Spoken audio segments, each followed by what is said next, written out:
Para entender como tudo isso começou, precisamos voltar aos anos 60 e 70, o auge da Guerra Fria. Nesse período, Estados Unidos e União Soviética competiam em uma corrida tecnológica que ia muito além da corrida espacial e da corrida armamentista. Era uma disputa por qualquer vantagem estratégica que pudesse significar superioridade. Desde o controle de informações até a tecnologia nuclear, tudo estava em jogo, e foi assim que o clima entrou na mira das superpotências. Para os soviéticos, controlar o clima era uma questão de sobrevivência e estratégia. Em um país vasto e com regiões agrícolas enfrentando secas severas e chuvas imprevisíveis, conseguir manipular o tempo significava garantir colheitas mais produtivas, evitar desastres naturais e, quem sabe, até transformar o clima em uma arma contra seus inimigos. Parece algo saído de um filme de ficção científica, mas os soviéticos estavam dispostos a transformar esse sonho em realidade, e investiram milhões de rublos em pesquisa para isso. Para entender a magnitude desse esforço, precisamos olhar para os centros de pesquisa envolvidos. O Instituto de Meteorologia Experimental, localizado em Obninsk, era um dos pilares dessas operações. Lá, cientistas desenvolveram e testaram diversas técnicas para a modificação climática, desde a criação de nuvens até a manipulação de tempestades. Outros institutos, como o Instituto de Geofísica Aplicada e a Central Aerológica de Moscou, também estavam à frente desses projetos. Os soviéticos montaram uma rede de instalações e centros de monitoramento pelo país, focados em observar padrões climáticos e encontrar maneiras de influenciá-los. Eles tinham torres meteorológicas, radares, câmaras de nuvens, laboratórios móveis e até aviões equipados para lançar substâncias diretamente nas nuvens. A escala dessas operações era impressionante, mostrando que eles estavam preparados para transformar ideias teóricas em ações concretas. Um dos métodos mais usados era a semeadura de nuvens, uma técnica que envolve lançar partículas na atmosfera para estimular a formação de gotas de chuva. Mas como isso realmente funcionava?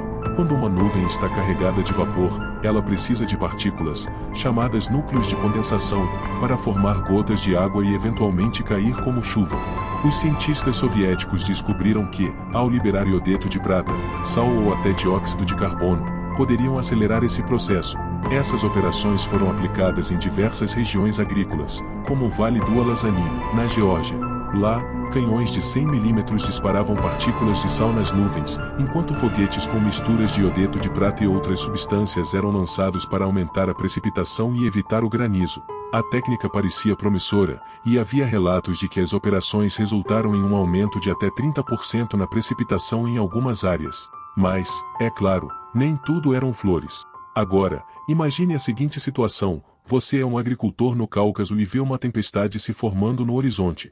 Uma tempestade que pode trazer granizo e destruir sua plantação inteira em minutos. Para evitar isso, os soviéticos criaram um sistema para interceptar essas tempestades antes que causassem estragos. Eles usavam radares para monitorar o céu, e quando detectavam uma nuvem que poderia gerar granizo, lançavam foguetes para dispersar as formações de gelo, antes que elas se tornassem um problema.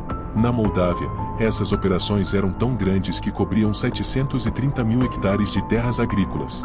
Os foguetes, chamados Oblako, foram desenvolvidos para liberar núcleos de gelo dentro das nuvens e evitar a formação de granizo. Cada foguete continha uma mistura pirotécnica que explodia dentro das nuvens, criando partículas de gelo e ajudando a dispersar as formações que poderiam causar granizo. E não pense que era algo pequeno, havia estações de lançamento espalhadas por todo o território, prontas para entrar em ação sempre que uma tempestade surgisse. Além da semeadura de nuvens, os soviéticos estavam explorando outros métodos ainda mais ousados para modificar o clima. Um dos projetos mais interessantes envolvia a criação de correntes de ar quente usando motores a jato. A ideia era criar uma corrente ascendente de ar que pudesse estimular a formação de nuvens convectivas, aquelas que se transformam em grandes tempestades. Eles chamavam essa máquina de Ometeutron, um equipamento com motores poderosos que produzia uma corrente de ar quente direcionada para o céu. Com isso, esperavam induzir a formação de nuvens e, quem sabe, desencadear chuvas. No entanto, esse tipo de experimento enfrentava desafios técnicos significativos. Embora a teoria fosse sólida, os cientistas descobriram que a prática era um pouco mais complicada. Para criar nuvens em grande escala, era necessário controlar diversas variáveis atmosféricas que estavam além da tecnologia da época. Mesmo assim, os soviéticos não desistiram e continuaram investindo nesses projetos, esperando que, eventualmente, conseguiriam dominar esses processos complexos. Apesar de todo o entusiasmo e investimento, o sonho soviético de controlar o clima encontrou muitas barreiras. Uma das maiores era a própria complexidade da atmosfera. Manipular uma nuvem em pequena escala é uma coisa, mas alterar padrões climáticos inteiros é um jogo completamente diferente. Além disso, havia preocupações ambientais crescentes sobre o uso de substâncias químicas na atmosfera. O iodeto de prata, por exemplo, pode ter efeitos imprevisíveis no meio ambiente, e os soviéticos começaram a enfrentar críticas dentro e fora do país sobre o impacto desses experimentos. Outro fator crucial foi a economia. Nos anos 80, a União Soviética enfrentava uma crise econômica severa, e manter esses projetos ambiciosos se tornou financeiramente inviável. Com a queda do regime, muitos desses programas foram descontinuados, e as instalações foram abandonadas ou redirecionadas para outras pesquisas menos custosas. Mas será que esses experimentos realmente acabaram? Aqui entra a parte mais misteriosa. Até hoje, há teorias de que os russos nunca pararam de tentar manipular o clima. Alguns dizem que instalações secretas na Sibéria ainda realizam experimentos de modificação climática.